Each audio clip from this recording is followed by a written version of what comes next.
qual a origem da sociologia? Qual a importância da sociologia como conhecimento, como ciência? A primeira questão é: quando surgiu a sociologia? Qual o contexto histórico que motivou o surgimento dessa ciência? É importante você refletir sobre isso, porque o conhecimento científico não surge a partir do nada, da mera curiosidade. Existe uma curiosidade, existem perguntas, questionamentos científicos motivados por realidades específicas.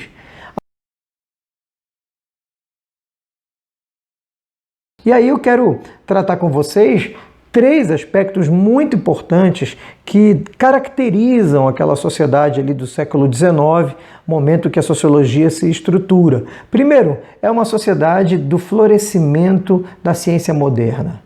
Isso significa que há uma negação das respostas prontas, medievais, respostas da teologia, respostas da filosofia, mesmo a filosofia avançando bastante no questionamento da razão, racional, lógico, ela ainda não dava respostas a partir da verificação empírica, com métodos de verificação próprios da ciência moderna.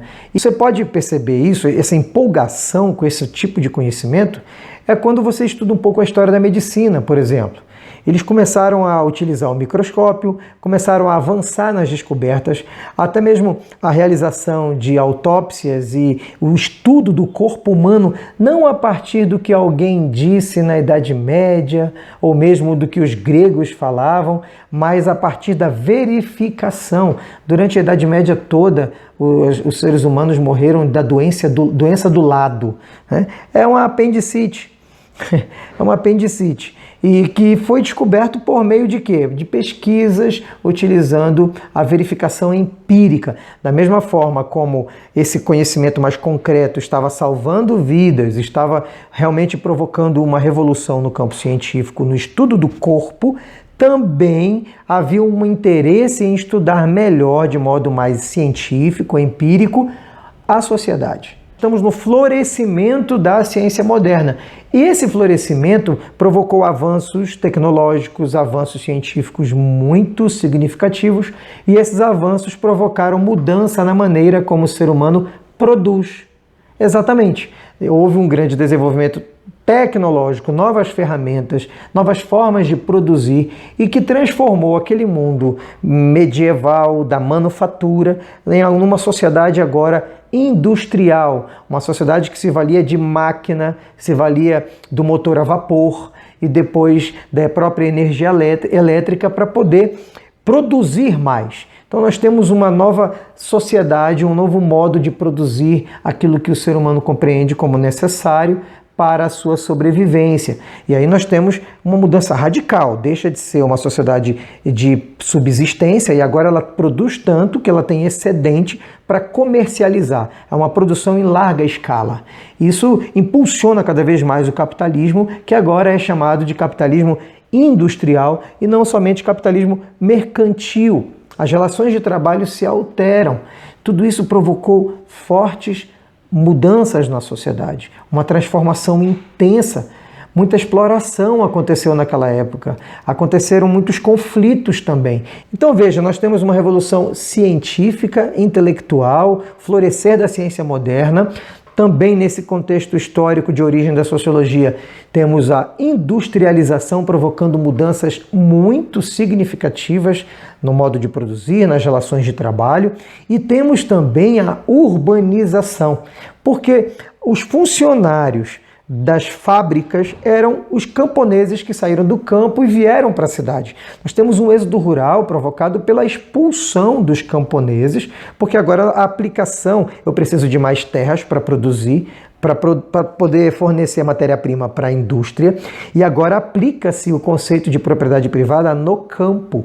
Antes, o nobre tinha muitas terras, mas o camponês tinha liberdade de transitar e usufruir, de certo modo, dessa terra. Agora não. Agora as relações no campo são aplicadas a partir da propriedade privada. A cerca não existia, agora começa a existir cerca no campo que diz: você daqui não pode passar, aquele rio não é mais direito seu usufruir do rio. Agora esses recursos naturais dentro dessa propriedade são exclusividade do dono dessa propriedade.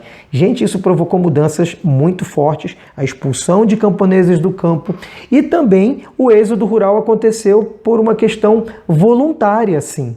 Porque a cidade tinha um fascínio em torno dela. As pessoas entendiam que lá na cidade estava o progresso, lá na cidade estava mais saúde, a cidade estava, de alguma forma, uma maneira de usufruir da liberdade. Os indivíduos também buscavam sair daquele, eu vou chamar aqui de um certo cabresto das tradições familiares, religiosas, morais da época. O mundo rural era muito rígido, ele mudava com muita dificuldade, os indivíduos não tinham liberdade. Agora não, agora você tem um novo contexto urbano que oferece maior liberdade aos indivíduos. O fato é, o êxodo rural intenso aconteceu, forçado, mas também aconteceu de modo voluntário. As pessoas, em muitos momentos, migravam do campo para a cidade na busca de maior oportunidade, na busca de melhores condições de vida. O problema é que quando chegava na cidade, essas cidades não estavam preparadas para essa concentração populacional. Pela primeira vez na história da humanidade, tem mais gente morando na cidade do que no campo. Essas mudanças tão drásticas pegaram as cidades, os gestores públicos de surpresa.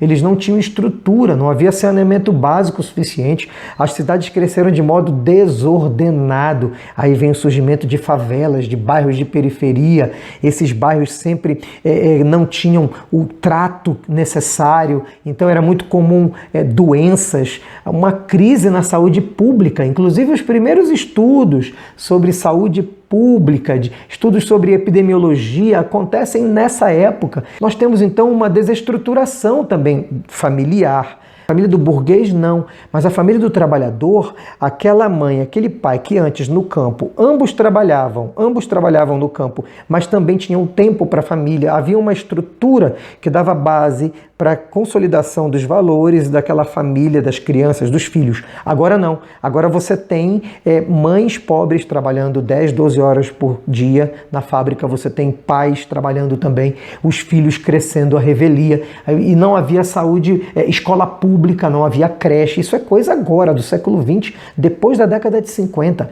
Antes não havia isso, não havia essa escola pública, século XVIII, era só escola privada. Várias igrejas, instituições religiosas tinham escolas, na Inglaterra principalmente, mas não havia uma iniciativa do Estado. Isso foi lá no final do século XVIII, início do século XIX, é quando o Estado começa a investir na escola pública. E aí tem outras discussões que nós podemos trazer sobre isso, especialmente sobre a questão da moral, o ensino da moral na escola, tentando substituir um pouco aquela moral religiosa que lá na família rural dava uma certa harmonia para a sociedade.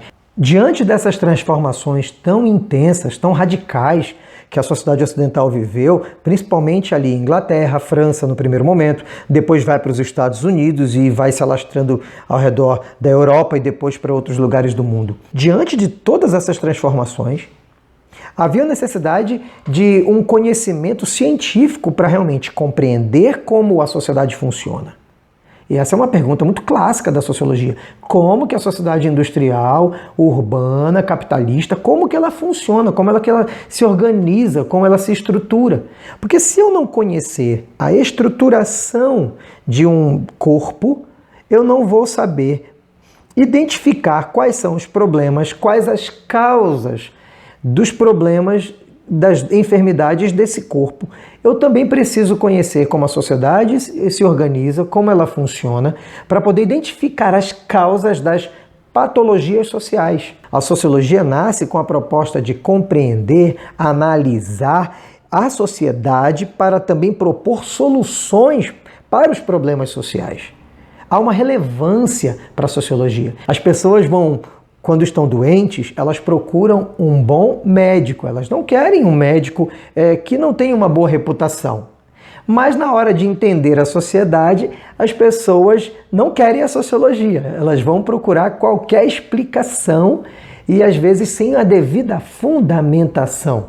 E aí eu faço defesa aqui da sociologia como ciência da sociedade. O fato é que a sociologia nasce desse desejo de propor soluções para os problemas sociais, mas soluções a partir de análises científicas da sociedade. E cada autor tem o seu jeito, a sua forma de compreender, de analisar, mesmo que sejam critérios científicos de análise, mas os autores têm olhares específicos. E alguém poderia dizer, mas isso é bom, é ruim?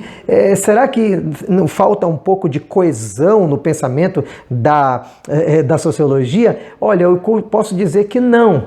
Não, porque a sociologia ela é rica, a sua riqueza está justamente nessa diversidade de autores que refletem, que enxergam os problemas, os fenômenos sociais de modo diferente, aplicando epistemologia diferente e métodos diferentes de análise, mas todos com rigor científico, com critérios que podem sim ser considerados critérios científicos. E nós precisamos olhar com toda a atenção para esses autores. Os primeiros autores da sociologia são Augusto Comte, que é considerado ainda um filósofo social, ou como ele mesmo dizia, um físico social, não propriamente um sociólogo, mas depois dele nós temos o Karl Marx, nós temos o Emile Durkheim, temos o Weber, o Max Weber, que são os primeiros aí que deram esse start na sociologia e depois outros grandes autores trouxeram suas contribuições.